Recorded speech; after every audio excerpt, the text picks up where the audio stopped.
Ya, oleh sebab itu, karena waktu yang sangat-sangat begitu cepat berlalu inilah kita mempersiapkan kehidupan kita.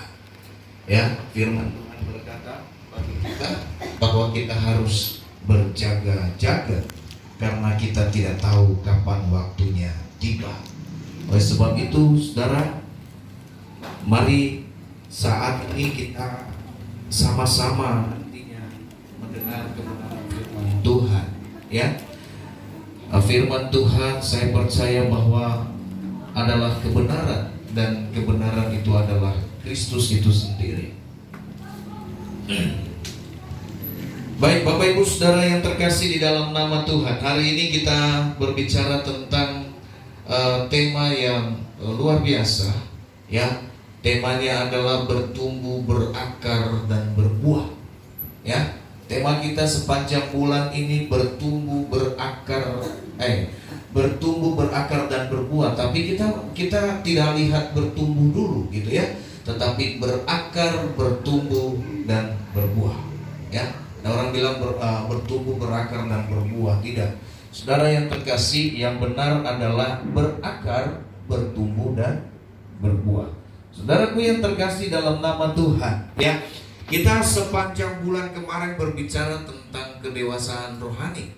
Kedewasaan rohani ternyata, saudaraku yang terkasih, ini adalah tema yang sangat luar biasa. Dan setiap hari kehidupan kita diuji apakah kita dewasa atau tidak. Ya, setiap hari kita diuji bagaimana kita bisa menguasai hidup kita. Apakah kita ini layak disebut dewasa di dalam Tuhan atau tidak. Ya, banyak hal yang Tuhan nyatakan, dan saya sangat senang dengan tema yang kemarin itu, saudara, kedewasaan rohani. Ternyata juga di dalam tema itu Tuhan bekerja secara luar biasa, sehingga dalam tema itu Tuhan memunculkan ada banyak ternyata orang-orang yang belum dewasa di dalam Tuhan. Ya, yang belum dewasa di dalam Tuhan. Berbicara tentang kedewasaan, saudaraku yang terkasih, dewasa di dalam Tuhan itu tidak hanya hidupnya hari ini dia menang, tidak, tetapi hari lepas hari dia harus tetap dewasa. Ya, tidak mungkin kita sekarang, saudara, kita anak-anak, lalu kemudian besok kita jadi gede, ya. Lalu kemudian besoknya lagi kita kecil lagi. Nggak mungkin, ya. Ketika dia sudah dewasa, dia harus tetap menjalani kehidupan seperti orang dewasa. Itulah sebabnya firman Tuhan, tema bulan kemarin itu sangat luar biasa. Dan ternyata Bapak Ibu Saudara, kita melihat bahwa ada banyak anak-anak Tuhan yang ternyata Tuhan singkapkan bagi kita, bahwa ada banyak orang yang ternyata datang banyak ke gereja, datang berdoa, datang beribadah. Ya, saudaraku yang terkasih dalam nama Tuhan, ternyata tingkat dewasa rohaninya nol. Ya, makanya Bapak Ibu Saudara, kedewasaan rohani tidak diukur dari seberapa luar biasanya kita, ya, tidak diukur dari seberapa gede badannya kita, ya, tidak diukur dari segi aktivitas kita, ya, sana sini, pokoknya kemanapun Tuhan menuntun, katanya, ya.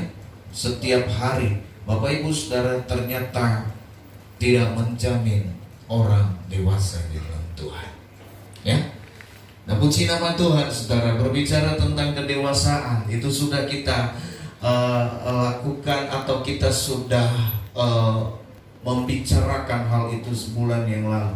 Tapi ketika kita berpikir kembali, ketika orang menjadi dewasa itu berarti mengalami satu pertumbuhan, ya, satu pertumbuhan, dan hasilnya adalah buah.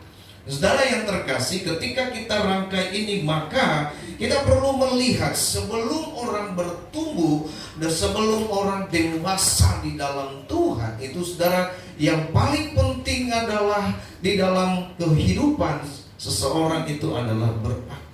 Oleh sebab itu tema di bulan ini bagi kita berakar, bertumbuh, dan berbuah. Ya, sebelum dia bertumbuh, sebelum dia berhasil, sebelum dia berbuah, saudara, ya, tentunya pohon itu harus memiliki akar. Nggak ada tiba-tiba lalu pohon tiba-tiba nggak ada akarnya. Wah, ini luar biasa.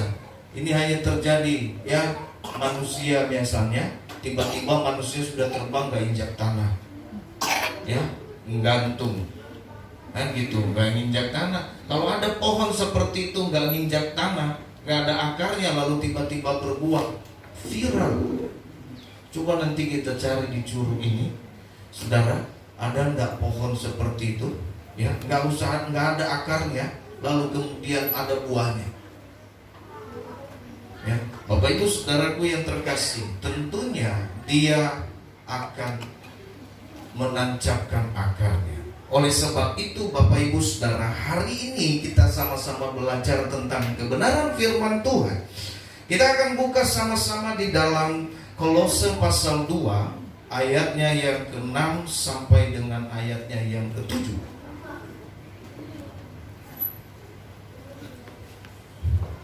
Sudah dapat? Ya. Puji Tuhan, sebenarnya saya ada PowerPoint, tapi sedang ditahan di dalam karena lagi diproses. Ya, saudara, sebenarnya ini sudah selesai belum? Minta tolong sama yang bisa.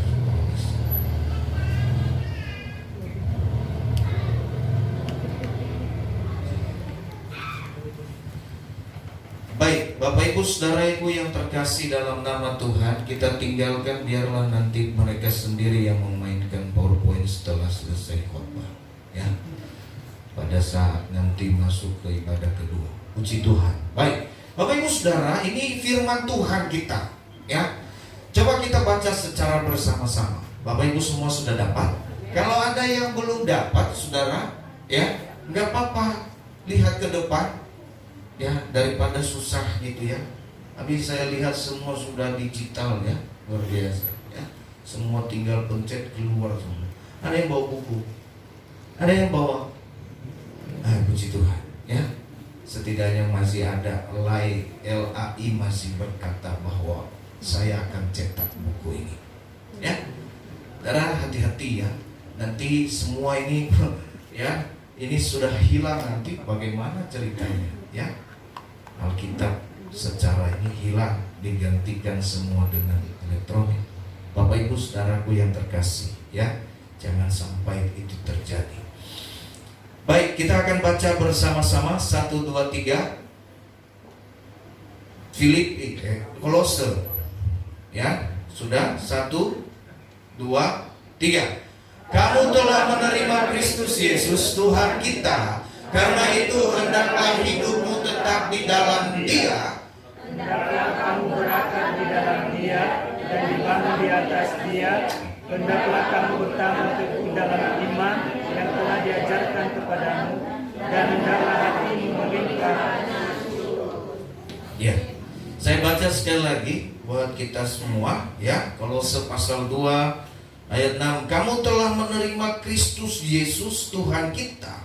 Karena itu hendaklah hidupmu tetap di dalam Dia. Hendaklah kamu berakar di dalam Dia dan dibangun di atas Dia. Hendaklah kamu bertambah teguh dalam iman yang telah diajarkan kepadamu, dan hendaklah hatimu melimpah dengan syukur. Bapak Ibu saudara yang terkasih dalam nama Tuhan, ini satu kebenaran firman Tuhan yang Tuhan sampaikan kepada kita, yang menjadi tema kita sepanjang bulan ini, supaya kita menjadi orang percaya, supaya kita menjadi jemaat yang berakar, bertumbuh, dan berbuah. Ya, ada banyak orang Bapak Ibu saudaraku yang terkasih dalam nama Tuhan.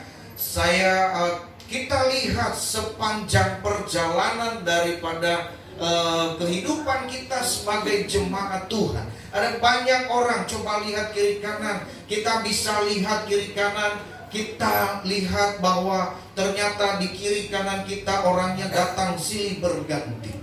Ya, yang tadinya bisa kita sama-sama, lalu kemudian mungkin 1 tahun, 2 tahun kemudian udah kemana ya? Ya, Bapak Ibu saudara, ada orang-orang yang kita lihat semangat di dalam Tuhan tiba-tiba menghilang. Ya, banyak hal-hal yang terjadi, saudara. Ya, banyak hal-hal yang terjadi yang kita lihat di dalam perjalanan hidup kita. Sepanjang kita menjadi jemaat Tuhan, sepanjang kita mengikut Kristus, Bapak Ibu Saudara, banyak ya hal-hal yang luar biasa terjadi. Tapi kita lihat, saudara, coba lihat kiri kanan saudara. Kalau saudara sampai detik hari ini masih ada di dalam Tuhan, maka saudara patut bersyukur kepada Tuhan. Coba lihat kiri kanan, ya saudara. Di sejamannya Bapak Ibu Saudara, artinya apa?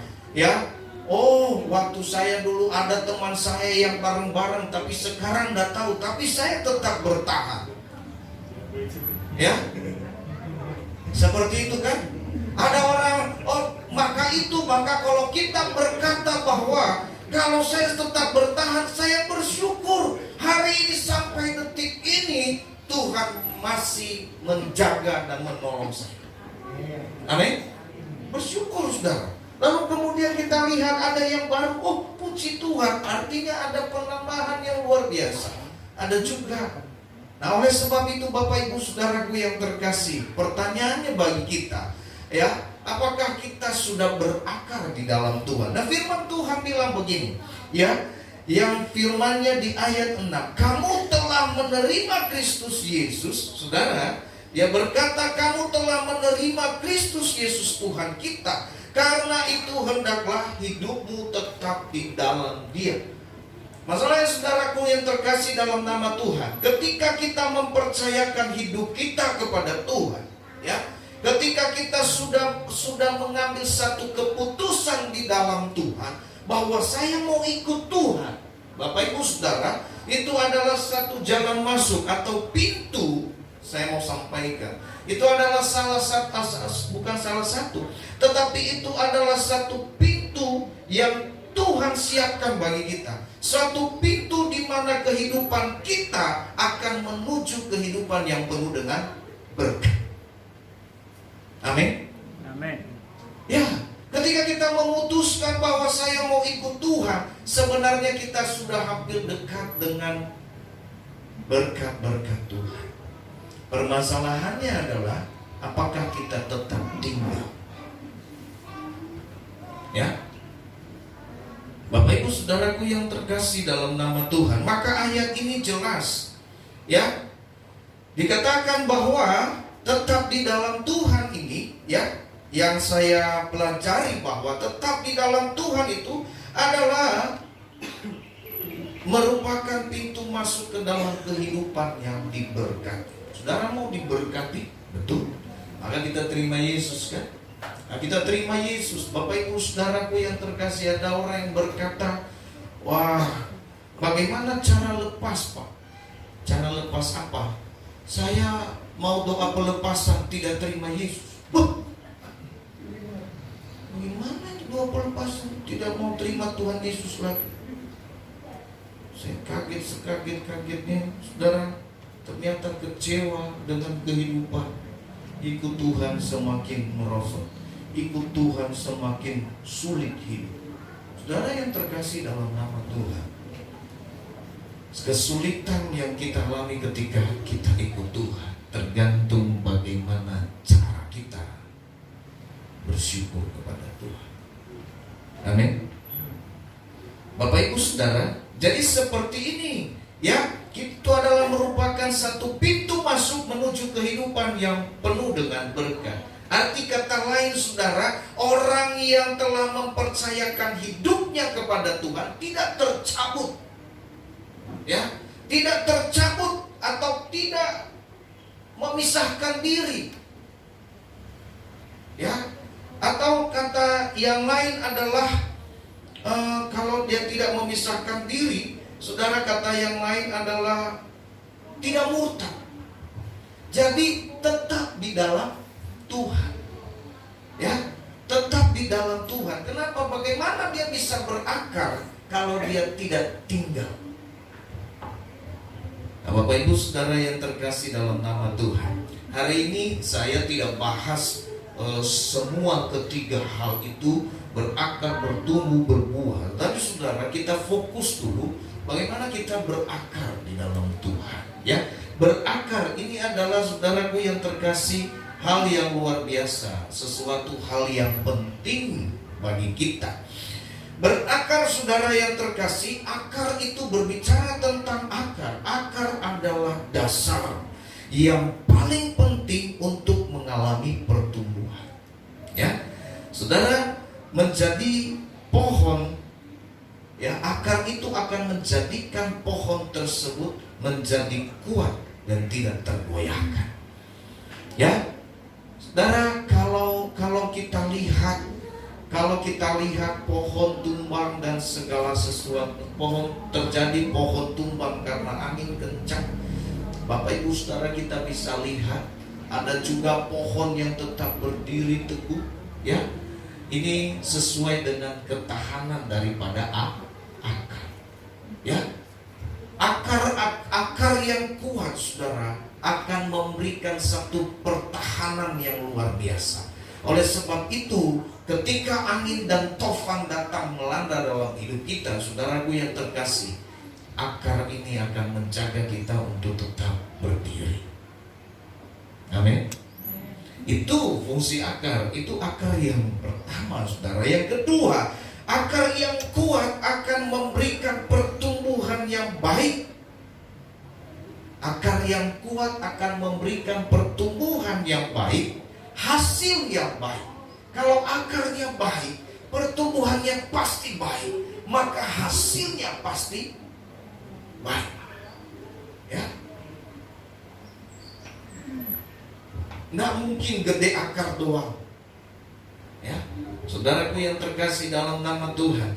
Jadi kenapa saya katakan demikian? Firman Tuhan berkata bahwa akar yang baik, akar yang kuat itu akan memberikan satu kapasitas kepada pohon, bagaimana ia akan menghasilkan buah yang luar biasa. Ya, sehingga ia tidak hanya buahnya satu, tidak, tetapi akan berbuah banyak. Bapak Ibu Saudara yang terkasih, ya, ini adalah fungsi daripada akar itu. Lalu kemudian yang ketiga, saudara, akar juga memiliki fungsi untuk mencari. Nah, ini satu fungsi yang luar biasa. Kenapa akar itu sangat penting? Ya, akar juga memiliki satu fungsi yang untuk mencari mineral-mineral di dalam tanah. Ya, yang artinya akar akan mencari sumber kehidupan. Bapak Ibu Saudara yang terkasih dalam nama Tuhan. Nah, kalau demikian, ini pas sesuai dengan kebenaran firman Tuhan hari ini. Ya, hendaklah kita berakar di dalam Dia dan dibangun di atas Dia. Dia ini siapa?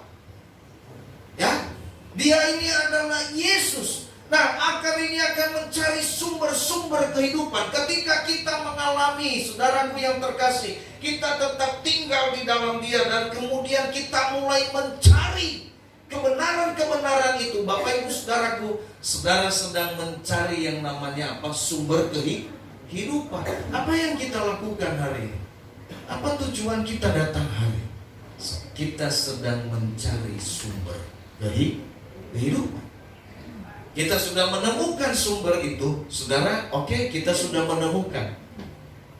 Puji Tuhan. Ya, akhirnya kamu aja yang presentasi.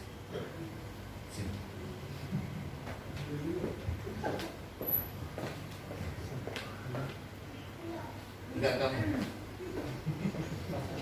bisa.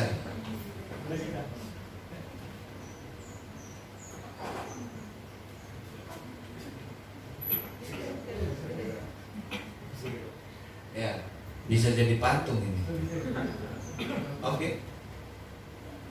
Sebulan football lagi berapi-api. Oke lah, kita tinggalkan dia, biarkan dia sendiri di sana. Bapak Ibu Saudaraku yang terkasih, ini sesuai dengan kebenaran kembali tadi bahwa dia artinya mencari sumber kehidupan. Akar akan berusaha mencari mineral-mineral yang berguna untuk pertumbuhan bagi pohon tersebut. Nah, ketika kita berakar di dalam Tuhan, kita juga, saudaraku yang terkasih, mengakar di dalam Tuhan bukan berarti kita stuck diam, tapi kita juga belajar terlipat di dalamnya sehingga kita semakin berakar.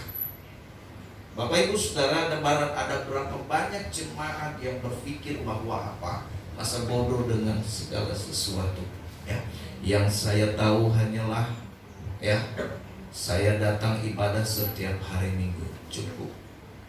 Bapak Ibu Saudaraku yang terkasih, tanpa kita mencari sesuatu, apa yang menjadi pertumbuhan, sehingga kita menemukan, ya, kita menemukan kebaikan demi kebaikan, kita menemukan mineral-mineral yang berguna untuk pertumbuhan kita. Bapak Ibu Saudara yang terkasih dalam nama Tuhan, ya. Maka sebab itu sebenarnya gereja memberikan kita kegiatan-kegiatan di tengah minggu, ya. Ada komsel, ada kaum pria, ya. Ada wanita, ada rabu gembira, ya. Semua penuh, semua full. Ada doa. Di sana itu kita belajar, dilatih, ya, supaya kita terus mencari, ya. Orang yang tetap tinggal di dalam Tuhan tidak berhenti, tidak tenang, saudaraku yang terkasih, ya. Bagaimana dia bisa berakar? Bagaimana akarnya bisa bertumbuh ke sana kemari? Bagaimana dia bisa mencari? Nah, Bapak Ibu Saudara yang terkasih dalam nama Tuhan, inilah yang menjadi tujuan daripada akar itu adalah untuk mencari sumber kehidupan. Dan kalau ia temukan sumber-sumber kehidupan itu, ia akan alirkan ke batang pohon itu, lalu kemudian pohon itu akan menjadi hidup. Demikian kita, ketika kita mulai berakar di dalam Tuhan, maka kita akan terus berusaha belajar firman Tuhan, mencari kebenaran-kebenaran firman Tuhan. Bapak Ibu Saudaraku yang terkasih dalam nama Tuhan, ya, kami juga seperti itu, kami terus belajar. Bukan berarti sudah jadi pendeta tidak perlu belajar. Kami perlu belajar. Ada banyaknya pengajaran-pengajaran yang palsu. Ada banyaknya pengajaran-pengajaran yang harus kita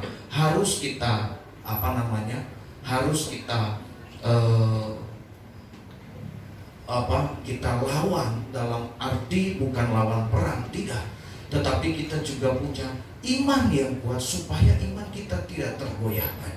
Salah satunya Bapak Ibu Saudara yang terkasih, beredar banyak kita lihat di YouTube, ada banyak pertanyaan. Salah satunya itu, kemana Yesus umur 13 sampai umur 29?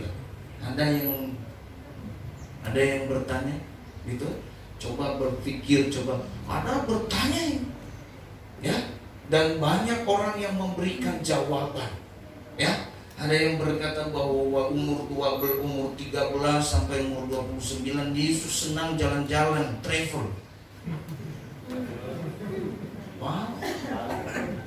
Ya, makanya dia nggak kelihatan karena dia sedang travel keliling Asia.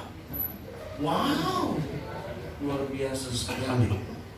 Kemana Yesus? Ya, umur 12, umur 13, karena Alkitab yang mencatat dia umur 12, ya, ada di Bait Allah, lalu kemudian tiba-tiba umur 30 dibaptis. Nah, mana kisahnya selama berapa tahun? Berapa tahun? 18? Kemana dia? Bapak Ibu Saudara yang terkasih, banyak orang yang memberi jawaban. Kita lihat di YouTube, orang banyak terjawab di YouTube. Bapak Ibu Saudaraku yang terkasih, ternyata Bapak Ibu, selama ini kita berpikir bahwa Yesus itu jalan-jalan, atau pada waktu itu Yesus itu pergi merantau, kan gitu. Karena umur 13 sudah waktunya merantau, pergi ke negeri orang cari duit. Ada yang berkata bahwa di umur itu dia menikah. Wah, ini lebih parah lagi, ya. Yesus menikah. Lalu kemudian ada lagi yang berkata waktu itu kenapa tidak dibicarakan, karena apa? Memang gak muat semua kalau ditulis katanya. Bapak Ibu Saudara, ada bermacam-macam jawaban yang akan membingungkan kita. Tapi puji Tuhan, ya, kami belajar Bapak Ibu Saudara, kita tetap kembali kepada Alkitab. Ya. Di sana ternyata dijelaskan di dalam Lukas 2 ayat 51 bahwa, saudaraku yang terkasih, ya, Yesus tidak kemana. Yesus tinggal bersama dengan orang tuanya. Ya, Yesus tidak jalan. Yesus tinggal bersama dengan orang tuanya sebagai seorang anak yang taat kepada orang tua. Ya, dia hanya sebagai orang. Makanya begini, ada pertanyaan, Yesus itu anak tukang kayu apa tukang kayu?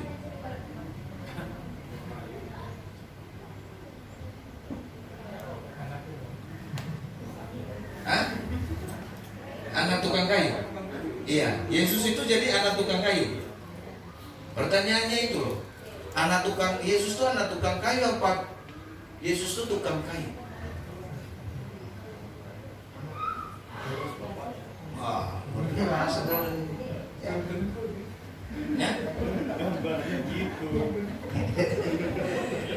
Next kita jawab ya.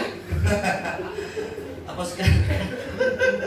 Bapak Ibu Saudara, maka kita perlu belajar tentang kebenaran firman Tuhan supaya kita terus mengakar, kita bisa tahu dan kita bisa saksikan bahwa Tuhan itu luar biasa ternyata.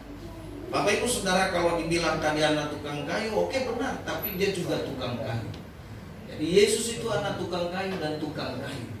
Kenapa dia jadi tukang kayu? Saudara-saudara, saya mau sampaikan bahwa Yesus itu adalah, dikatakan dalam firman Tuhan, dia adalah seorang ahli bangunan. Mantap. Ya. Oleh sebab itu Bapak Ibu Saudaraku yang terkasih, jangan berpikir nanti Yesus pergi kemana. Ya, dia tidak kemana-mana. Dia tinggal bersama dengan orang tuanya, saudara. Karena nanti penjelasannya nanti kita akan jelaskan. Kenapa? Yesus sebagai anak yang taat, lalu kemudian hukum Taurat, ya, dia belajar pendidikan hukum Taurat. Yang pada waktu itu, saudara, hukum Taurat itu ada berapa? Ya, di zaman Perjanjian Lama hukum Taurat itu 600, ya, kurang lebih 600, lalu kemudian jadi 10. Coba bayangkan, Yesus belajar selama 18 tahun untuk melakukan hukum Taurat itu. Ya, saudara bayangkan, ya. Saudara, coba Yesus sudah melakukan hukum Taurat enggak? Satu aja. Ya, sulit buat kita.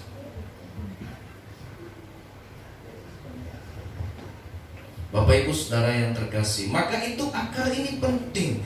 Jadi akar akan mencari kebenaran-kebenaran. Oleh sebab itu, saudara, ya, bagaimana kita? Pertanyaannya bagi kita sekarang, bagaimana supaya kita berakar?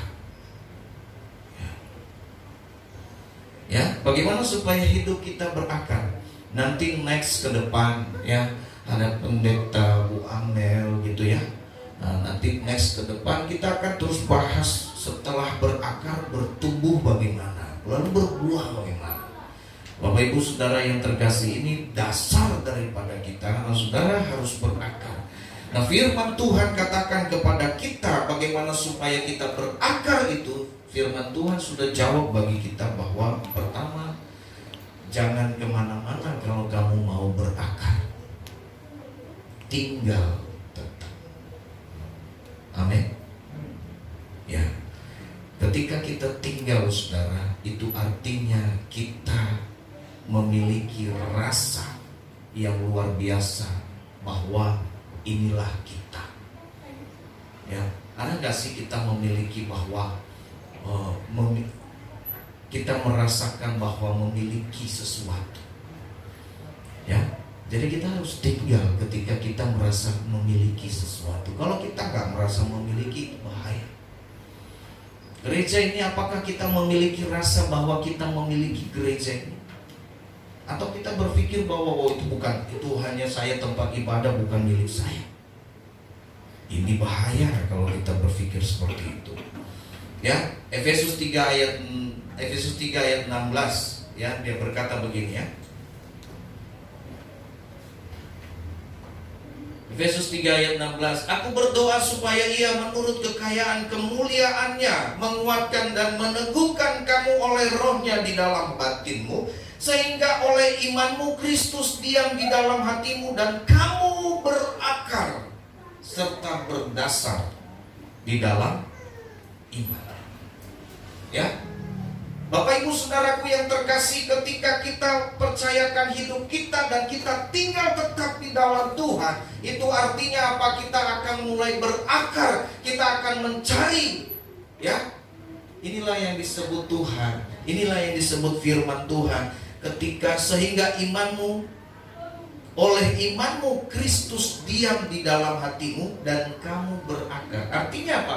Kalau kita tinggal di dalam Tuhan dan Tuhan ada dalam hidup kita, di sanalah kita berakar. Jadi bagaimana saudara? Orang-orang yang mungkin suka orang-orang yang tidak berakar di dalam Tuhan. Saudaraku yang terkasih, saya mau sampaikan bahwa orang yang tidak berakar di dalam Tuhan pada akhirnya akan kecewa. Ya, kecewa, putus asa, ya, lalu kabur. Itulah orang-orang yang tidak berakar. Tapi orang-orang yang berakar saudara, ya, meskipun tofan dan badai datang melanda, ya, aku tetap berdiri. Amin. Ya. Yang kedua saudara, bagaimana kita berakar? Firman Tuhan berkata saudara di dalam Matius 7 ya, ayat 24 sampai 27 ya, kita buka, coba saya buka ya. Matius 7 itu berbicara tentang apa? Bangunan. Ya.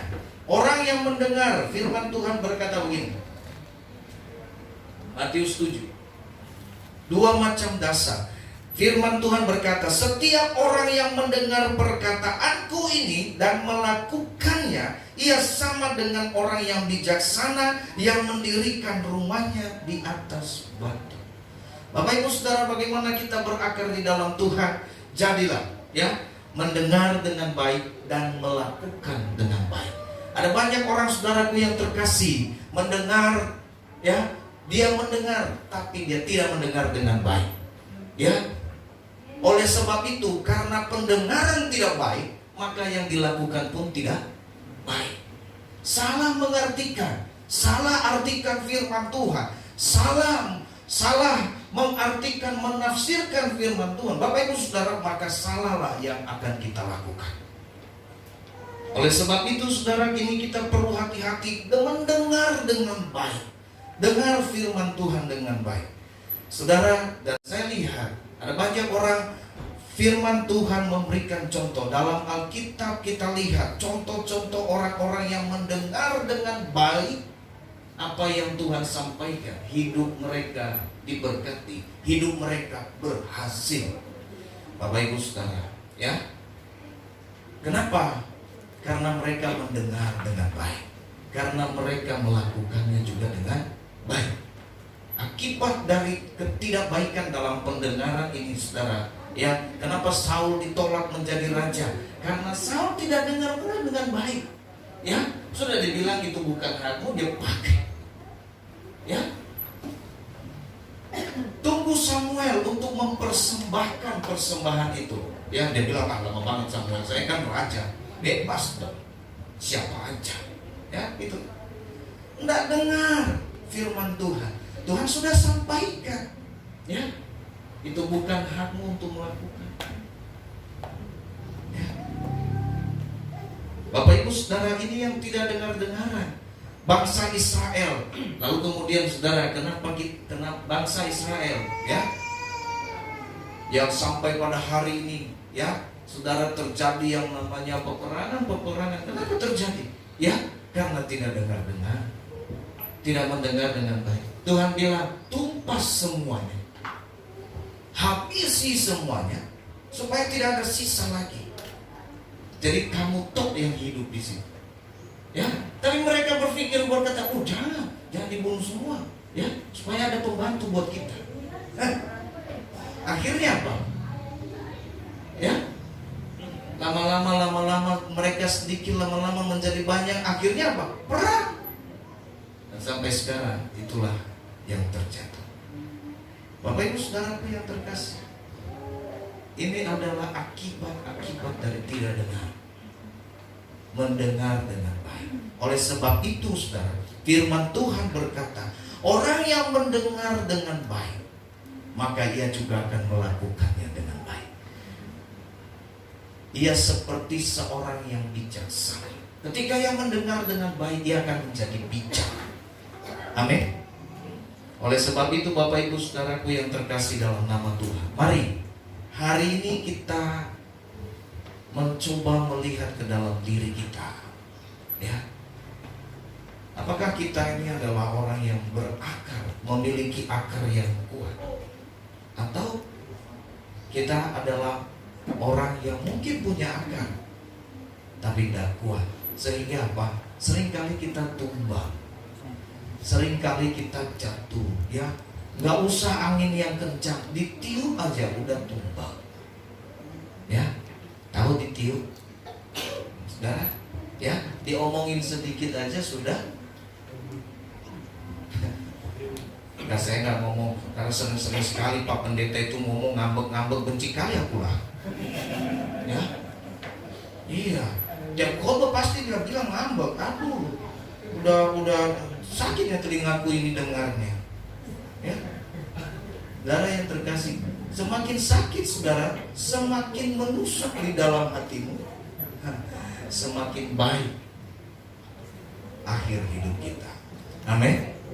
Oleh sebab itu Bapak Ibu Saudaraku yang terkasih, ya, berakarlah supaya kita mengalami pertumbuhan. Bagaimana nanti kita mengalami pertumbuhan? Ya, next selanjutnya, Bapak Ibu Saudaraku yang terkasih, jadi ini khotbah berseri ya, atau berseri. Ya. Nah, kalau berseri nanti senyumnya berseri-seri. Coba lihat kiri kanan, ada nggak sih ketika kita khotbah ini lalu kemudian ada yang senyum-senyum? Coba lihat kiri kanan. Nah, Boconco sendiri yang beda. Ya, karena memang kondisi kurang sehat gitu ya, Tuhan. Ya, saya sangat suka sekali ketika sedang berkhotbah ada jemaat-jemaat yang berdoa. Ya, berdoa supaya khotbah itu semakin dahsyat, semakin diberkati. Amin. Amin. Maka saudaraku, saya tidak menyalahkan. Saya berpikir dengan positif, semua sedang berdoa. Amin. Ada yang di belakang, ada yang bertanya kan seperti itu. Bagaimana ketika kita dengar firman Tuhan, kita disuruh berdoa? Nah, itu luar biasa sekali. Ya. Oleh sebab itu Bapak Ibu Saudara, berjaga-jaga. Amin. Amin. Puji Tuhan. Ya. Mari Bapak Ibu Saudaraku yang terkasih dalam nama Tuhan, ya. Kita menjadi orang percaya yang berakar di dalam Tuhan. Nah, setelah